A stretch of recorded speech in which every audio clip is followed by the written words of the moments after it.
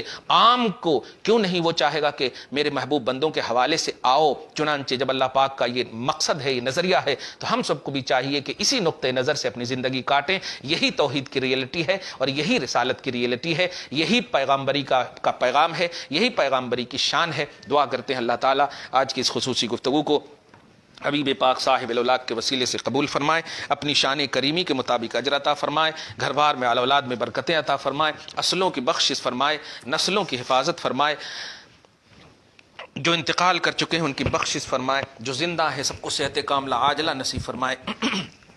یا اللہ آج کی اس خصوصی گفتگو کو اپنے تمام محبوبوں اور تمام انبیاء و اولیاء کے صدق و طفیل میں قبول فرما، اور جو تیرا مقصد ہے مولا اس مقصد پر ہم سب کو معرفت عطا فرما، اور اس معرفت کی بنیاد پر ہم سب کو جینا نصیب فرما۔ جب تک زندہ رکھ مولا، اچھی طرح زندہ رکھ مولا، کسی کا محتاج نہ بنا، نہ معاش میں، نہ معیشت میں، نہ چلنے میں، نہ اٹھنے میں، نہ بیٹھنے میں، اپنے ہر طرح سے مولا اگر نیاز مند کرنا ہے تو اے بے نیاز اپنی بارگاہ اپنی بارگاہ کا محتاج بنانا پروردگار عالم۔